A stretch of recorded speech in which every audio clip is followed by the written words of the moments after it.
जानने की जिज्ञासा रहेगी कि संतों के मन में क्या कुछ चलता है, क्या कुछ आपकी अपेक्षाएं हैं, कैसे आप राजनीति को देखते हैं। तो इसी के साथ में शुरुआत करूंगी आचार्य श्री रामविलास चतुर्वेदी जी से, जो कि अध्यक्ष हैं सनातन संस्कार सेवा समिति के। सबसे पहले तो बहुत बहुत स्वागत है। राधे राधे। बहुत बहुत धन्यवाद सभी को। राधे राधे। भारत 24 का बहुत बहुत धन्यवाद है। व्रज की इस पावन धरा पर आपने जो यह उत्तर प्रदेश कंक्लेव कार्यक्रम किया है, इसके लिए आपको बहुत बहुत शुभकामनाएं। यह व्रज की वो पावन धरा है जिसमें मानो कि विश्व के सभी देवताओं का, सभी संतों का तथा सभी भगवान के भक्तों की यहाँ पर अगाध आस्था है। ऐसी व्रज वसुंधरा पर जब यह कार्यक्रम और पूरे देश और विदेश के भक्त इसको देखते हैं, हमारे अभी माट विधानसभा के विधायक जी ने बहुत सुंदर अभी अपनी चर्चा की और यहाँ के विकास के बारे में चर्चा की। श्रीधाम वृंदावन ब्रजमंडल अध्यात्म के क्षेत्र में एक धुरी है और सभी धार्मिक सनातन धर्म के जितने भी लोग हैं अध्यात्म से जुड़े हुए हैं। वृंदावनम गोवर्धनम यमुना पुलनानि च वीक्षसी दुत्तम प्रीति राम माधव यो नृपः। यह धरा भगवान कृष्ण को भी प्रिय थी, इसीलिए भगवान कृष्ण भी जब वृंदावन में आए तब उन्होंने स्पष्ट कहा है कि इससे मुझे बड़ा प्रेम है, बड़ा स्नेह है और मैं वृंदावन को छोड़ करके कभी जाने वाला नहीं हूं।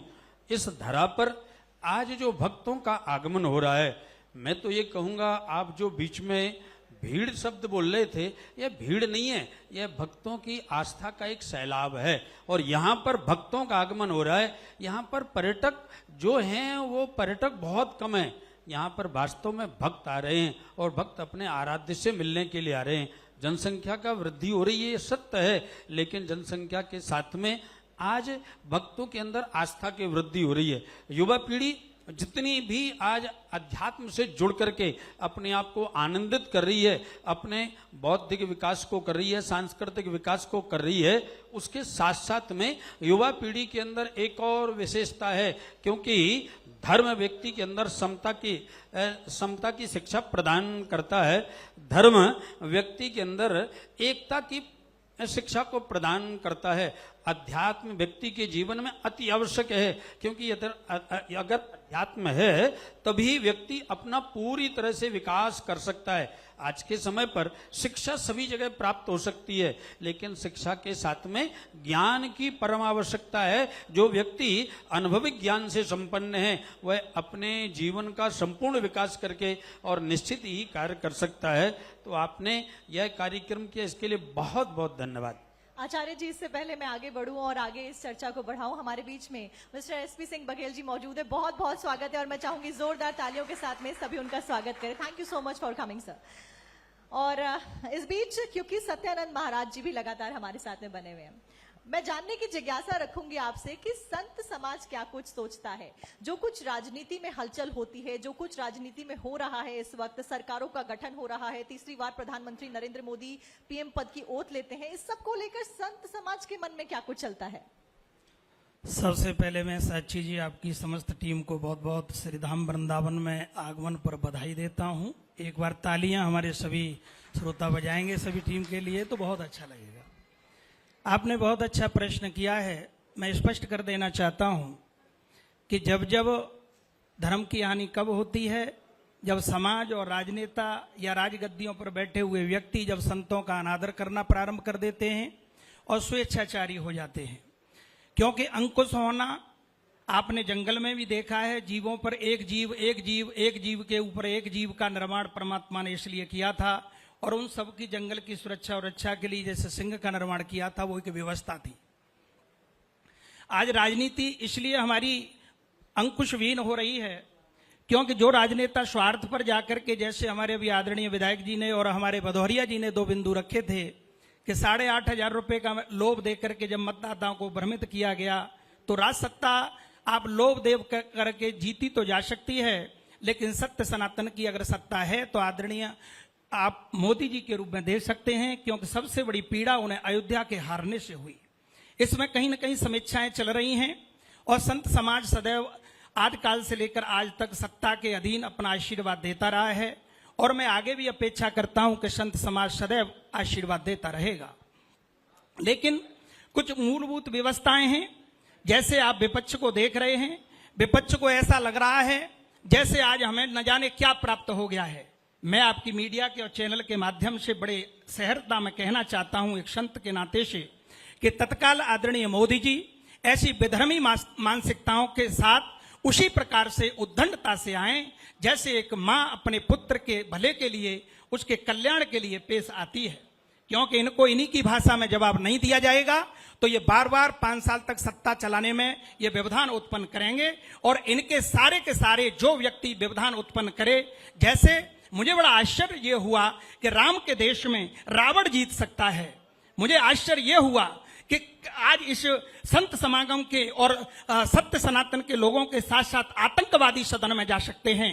मैं आपकी मीडिया के माध्यम से अनुरोध करना चाहता हूं भारत सरकार से भी और उत्तर प्रदेश सरकार से भी कि जब तक उनकी सदस्यता बहाल नहीं की जाए, तात्कालिक प्रभाव से उनकी सदस्यता निरस्त की जाए, जो लोग आतंकवाद के बलबूते पर जीत के आए हैं। क्योंकि जब बाहर थे तब हमारे संसद को हानि पहुंचा रहे थे, तो अंदर बैठकर वो हमारी खूबिया जानकारियों को विश्व पटल पर पहुंचाएंगे। मैं सहजता से ये बात आपके माध्यम से कहना चाहता हूं कि उनकी सदस्यता को तत्काल निरस्त किया जाए और उन्हें उपयुक्त घोषित किया जाए जब तक वो अपनी सारे केसों से बरी न हो जाएं। मैं अपने और रही विकास की बात, ब्रज की बात, तो मैं आपसे 2 विषय केवल रखना चाहता हूं। आप अपने अधिकारियों को ये वाइट के माध्यम से भेज सकती हैं कि शासन में जो बैठे हुए आदरणीय हमारे विधायक जी हैं, जो सदन में मेरे विषय को उठा सकते हैं, हमारे केंद्रीय मंत्री महोदय हमारे एसपी सिंह जी भी विराजमान हैं, तो ये भी इस सदन में अपने लोकसभा में उठाकर अपने विषय को रख सकते हैं कि हमारे यहाँ एक व्यवस्था की गई है। साक्षी जी आपने देखा होगा कि जब एक घर का एक प्लॉट का निर्माण होता है तो प्लॉट के निर्माण के समय उसका नक्शा स्थानीय जो हमारा निकाय होता है उसमें पास कराया जाता है। मैं आपके चैनल के माध्यम से एक सुझाव देना चाहता हूं कि अगर 100 वर्ग गज का, 200 वर्ग गज का, 500 वर्ग गज का अगर प्लॉट का नक्शा पास किया जाए तो तब तक उस पर अंकुश लगाया जाए, उससे शपथ पत्र नहीं लिया जाए कि 20 वृक्ष जब तक मैं अपने गेट के और वो भी फलदार नहीं लगाऊंगा तब तक नक्शा पास नहीं किया जाए। अगर आप राष्ट्र को और पृथ्वी जैसे सुंदर ग्रह की सुरक्षा और रक्षा इसे ग्रह बनाना चाहते हो तो यह अंकुश आपको लगाना होगा। दूसरा, वृंदावन की व्यवस्था पर विकास डेवलपमेंट, ईंट पत्थरों से हम विकास की अपेक्षा कर सकते हैं, अच्छी बात है, लेकिन मेरी अपेक्षा यह है कि जितने भी हमारे जो आज आश्रम की पद्धतियों में, आश्रम में जितनी भी जगह हैं, मैं सबसे नवनिर्मित, अब तो जो हो गया है पुराने उन पर तो नहीं कहना चाहूंगा, लेकिन जब नए बने तो मैं भी इसका संकल्प ले रहा हूं। क्योंकि मैंने जहां स्थान लिया है उसमें 2 एकड़ में सबसे पहले वृक्षारोपण फलदार किया है। ये मैंने संकल्प ब्रज के लिए लिया, क्योंकि मैं रहा न रहा लेकिन वृक्ष कभी न कभी हमारे पक्षियों को जो ब्रज में प्रवास करते हैं, किसी जीवात्मा के लिए कहीं न कहीं बैठने का आश्रय बनेंगे। ये मेरा भाव है। बहुत अच्छी बात आपने रखी और बखूबी बताया कि क्या कुछ संत समाज सोचता है जब हम राजनीति शब्द का केवल इस्तेमाल करते हैं या उसके बारे में बात करते हैं। ऐसे में क्योंकि यदुनंदन जी भी लगातार हमारे बीच में मौजूद हैं, सबसे पहले तो बहुत बहुत स्वागत है आपका। धर्म की जब हम बात करते हैं, सनातन शब्द का जब हम इस्तेमाल करते हैं, जब हम युवा की बात करते हैं, तो कैसे आज के युवाओं को इस शब्द का अर्थ समझाया जाए? क्योंकि एक तरफ हम मेडिकल साइंस में मेंटल पीस की बात करते हैं, डिप्रेशन की जो समस्याएं वो बढ़ रही है, ऐसे में मेडिटेशन बहुत इंपॉर्टेंट है और साथ साथ में सनातन और धर्म उसमें एक बड़ा योगदान कर सकता है। धन्यवाद साक्षी जी। पहले मैं बहुत बहुत धन्यवाद दूंगा इस चैनल को कि जिसने आकर के इस वृंदावन की, इस भगवान की इस लीला भूमि पर इस प्रकार का कार्यक्रम रखा। देखिए, आपने मेडिटेशन की बात की और साइंस के हिसाब से हमारे अध्यात्म, आजकल जो डिप्रेशन की बीमारी हो रही है, ये डिप्रेशन की बीमारी क्या है? कुछ नहीं है, अतीत का शोक है, वर्तमान का मोह है और भविष्य की चिंताएं हैं।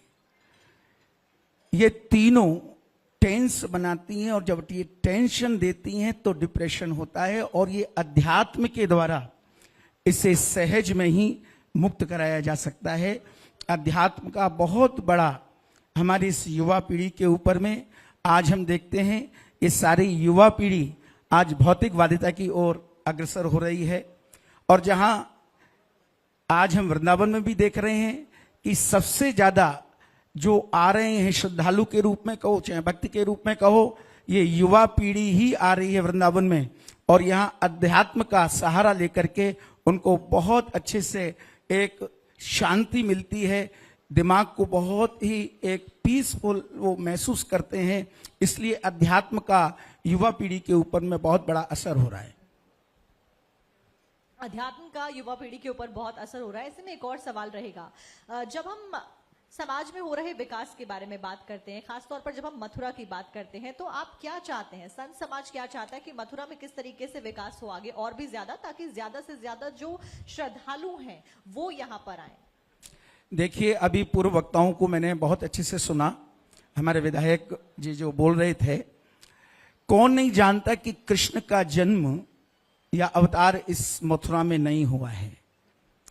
और जब ये हुआ है, जहां भाईचारे जी की बात कर रहे थे, हमारे बदूरी जी भी कह रहे थे, बहुत अच्छे से सुन रहा था मैं, तो सबसे पहले यहां जो इस प्रकार का विवाद खड़ा हुआ है, मैं राजनीति से तो नहीं हूं, मैं अध्यात्म से हूं। मैं तो यही कहूंगा कि हमारे इस जो हमारा हक बनता है वो यहाँ मंदिर बनना चाहिए।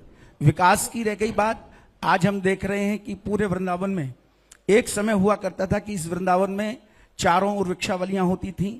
आज इस वृंदावन के अंदर में कुछ लोगों की ऐसी भीड़ बढ़ी जिन्होंने वृंदावन और इस ब्रज के इस जो स्वरूप है उसको विकृत कर दिया। इस पर रोक लगनी चाहिए।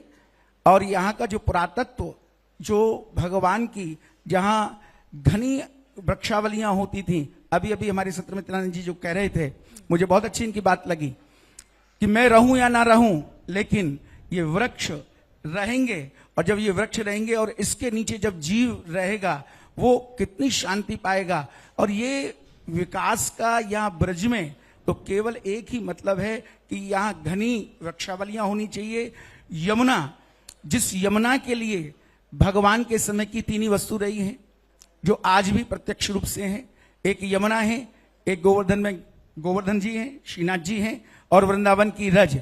आज इस रज को भी लोगों ने विकृत कर दिया और विक्रीकरण हो गया, इसका रज बेची जा रही है, लेकिन कोई बोलने वाला नहीं है। तो इन तीनों को यदि हम संभाल लें तो निश्चित रूप से इस ब्रज का विकास होगा और सारी युवा पीढ़ी इसको अपने समाज में इसको स्थापित करेगी। मैं इतना ही कहना चाहूंगा कि विकास को, यहाँ ब्रज के विकास को तीर्थ विकास ट्रस्ट के माध्यम से मैं इतना ही कहना चाहूंगा कि इस ब्रज की इस धरोहर को संभाल लें तो उनका तीर्थ विकास का जो ट्रस्ट बना है वो भी समर्थ हो जाए और उनको भी सब लोग धन्यवाद दें।